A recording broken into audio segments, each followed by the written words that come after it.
Shalom saudaraku, berjumpa lagi dengan saya, Didi Juli. Kali ini saya mau meluruskan seorang mbak-mbak mualaf karena saya merasa dan melihat bahwa mbak ini tidak membaca Alkitab dengan baik. Yang pertama, dia menyebutkan mujizat-mujizat yang dilakukan oleh Yesus juga salah-salah.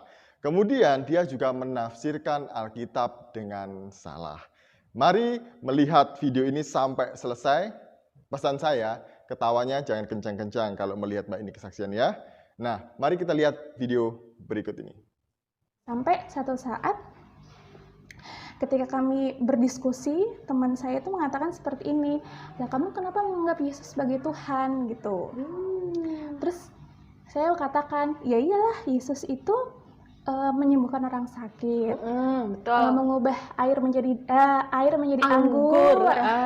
Terus habis itu membangkitkan Yohanes, ya kan? Membangkitkan orang mati, Lazarus. Padahal udah 3 hari udah dikuburkan, terus dibangkitkan. Bangkit lagi. Orang buta, orang kusta, banyak kan mengusir roh jahat yang ada di babi-babi, gitu kan? Banyak sekali yang Yesus lakukan saat itu. Bahkan PSK pun juga dimaafkan, diampuni betul, kan gitu ya.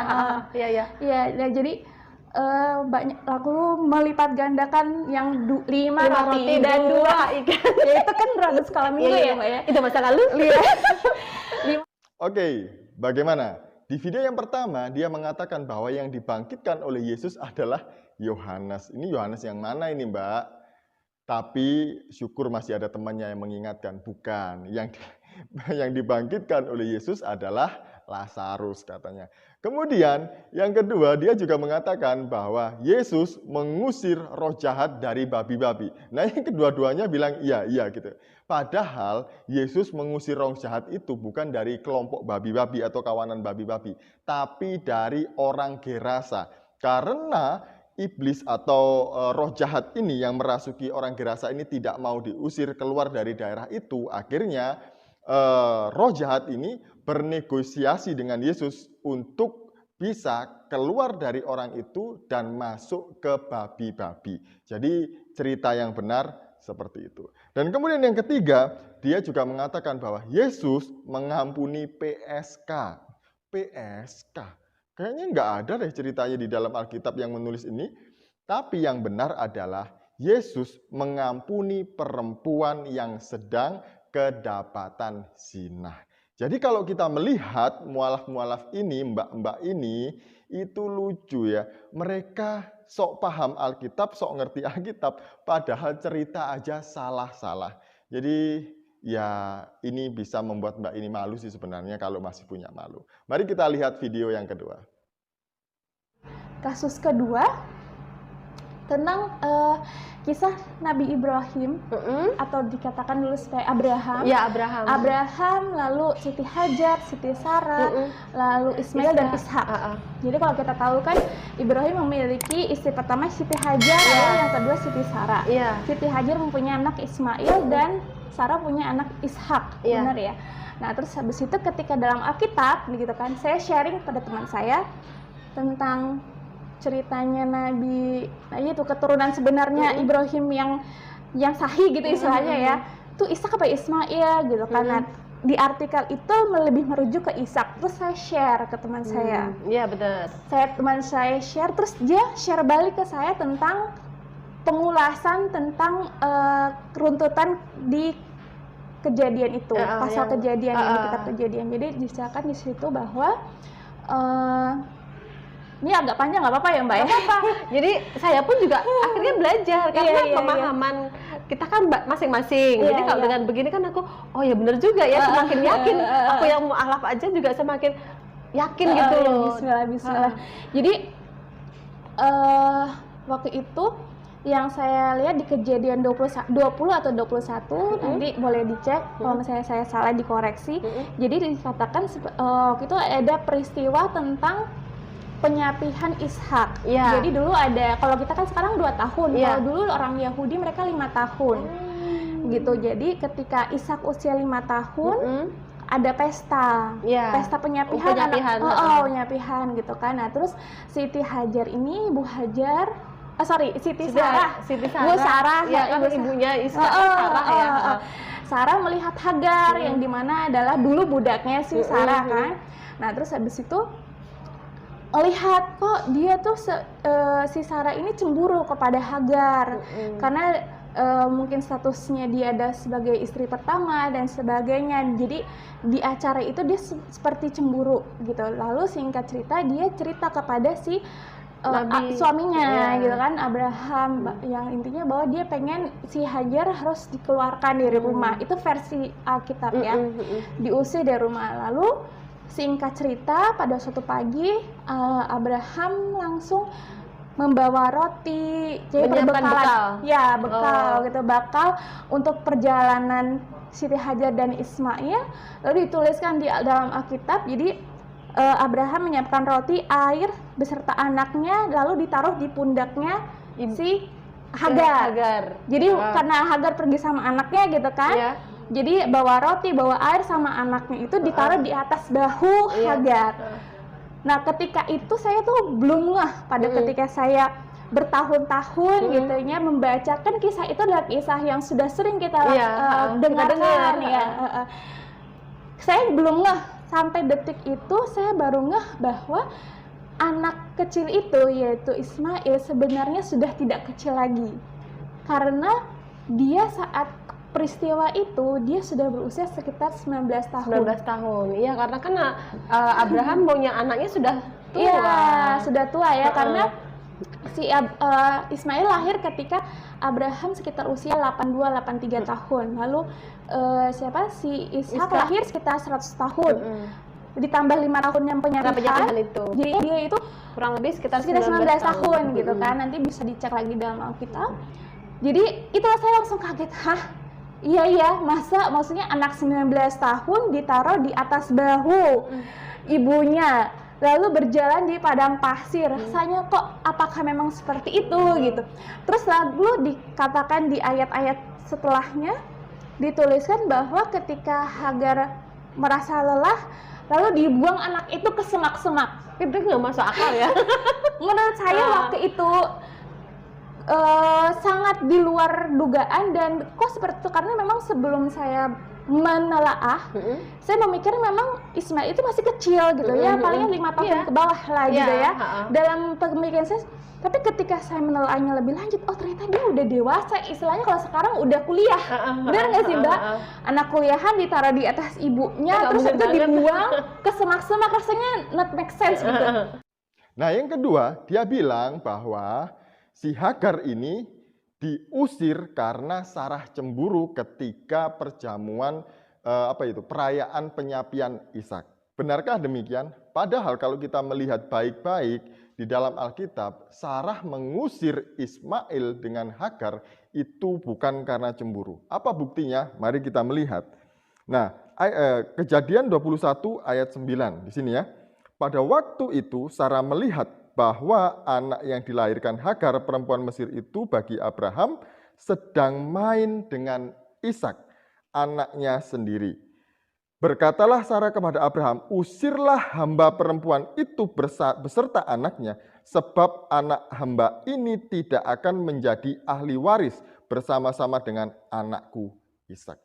Jadi Sarah meminta Abraham untuk mengusir Hagar dan Ismail bukan karena cemburu, tapi karena Sarah tidak mau Ismail dan Hagar ada di situ, karena yang menjadi ahli waris di dalam keluarga Abraham nanti adalah Ishak, bukan Ismail. Dan ini diperkuat oleh pernyataan Tuhan di ayat yang ke-12.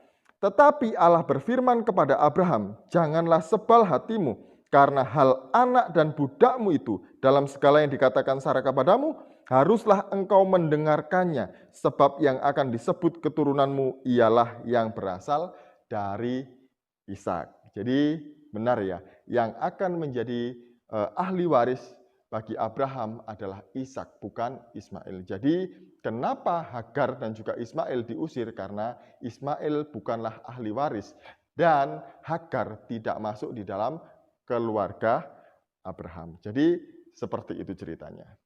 Nah, yang terakhir ini juga menarik karena Mbak ini bilang kalau Alkitab dalam cerita ini, konteks ini itu nggak make sense atau nggak masuk akal menurut dia. Kenapa? Karena di pasal 21 ayat 14 dikatakan seperti ini. Keesokan harinya, pagi-pagi Abraham mengambil roti serta sekirbat air dan memberikan kepada Hagar. Ia meletakkan itu beserta anaknya di atas bahu Hagar. Jadi menurut dia, kan Ismail ini usianya sudah dewasa ya menurut dia, sekitar 19 tahun. Kok ditaruh di pundaknya gitu. Nah, benarkah ayat ini mengatakan bahwa Ismail juga ditaruh di pundak Hagar ketika Ismail dan Hagar diusir? Mari kita melihat bahasa aslinya. Nah, di dalam bahasa aslinya itu kata meletakkan atau di pundaknya si Hagar itu memakai kata sikmah dari kata dasar sekem yang berarti itu gulu sampai pundak, leher sampai pundak ini ya, gulu itu bahasa Jawa, leher sampai pundak itu atau dikatakan sebagai bahu. Nah, sikmah atau sekem juga tidak hanya berarti bahu, tapi ini juga berarti tentang tanggung jawab yang diberikan kepada seseorang. Nah, kalau kita melihat di teks bahasa Indonesianya, itu ada kata beserta anaknya. Tapi kalau melihat di teks bahasa aslinya, itu tidak ada bahasa beserta. Tapi di sini dikatakan adalah hanya wa'ed. Wa'ed itu ya dan juga. Tapi terkadang dalam bahasa Ibrani, wa'ed itu juga tidak punya arti, tergantung konteksnya. Nah, kenapa Abraham meletakkan roti dan juga air di pundaknya? Kenapa? Ini yang pertama ya, karena Abraham ingin mengingatkan Hagar supaya dia tahu, dia sadar bahwa dia adalah budak yang tidak boleh memandang rendah nyonyanya ataupun anak Abraham, yaitu Ishak. Jadi di cerita sebelumnya kan pernah diceritakan ya bahwa Hagar memandang rendah nyonyanya. Jadi di sini ketika Abraham mengambil roti dan air dan meletakkan di pundaknya, Abraham mengingatkan Hagar bahwa dia adalah seorang budak. Dan budak tugasnya adalah membawa barang-barang. Itu sebabnya Hagar dan Ismail tidak diberi keledai ataupun kereta ketika mereka diusir untuk membawa barang-barang. Kenapa? Karena sekali lagi Ibrahim atau Abraham itu ingin mengingatkan Hagar bahwa dia adalah seorang budak. Yang kedua, apakah benar bahwa Ismail diletakkan di atas bahunya Hagar atau di pundaknya Hagar? Tidak, karena Sekem itu artinya pundak atau punggung bagian belakang, membelakangi atau juga tanggung jawab. Jadi ketika Abraham memberikan air dan juga roti ke pundaknya Abraham, saat itu juga Ismail menjadi tanggung jawab Hagar dalam mendidik, merawat, dan membesarkan dia.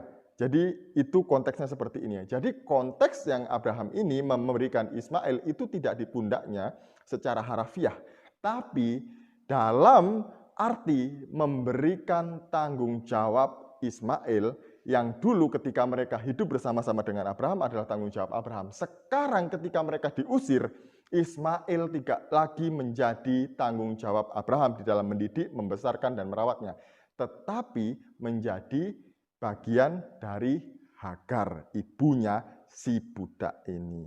Nah, ini konteksnya adalah seperti ini, Mbak. Jadi, kalau membaca Alkitab itu jangan cari referensi yang aneh-aneh lah. Masa membaca Alkitab cari referensinya Zakir naik. Ya benar aja, Mbak akan mendapatkan jawaban yang salah. Seperti itu ya Mbak ya. Nah, dia bilang tadi juga mengatakan bahwa Ismail lahir ketika Abraham usia 82-83 tahun. Padahal enggak. Ismail lahir ketika Abraham usia 86 tahun. Sekian dari saya, semoga ini mencerahkan kita semuanya. Shalom, salam waras, Tuhan Yesus memberkati.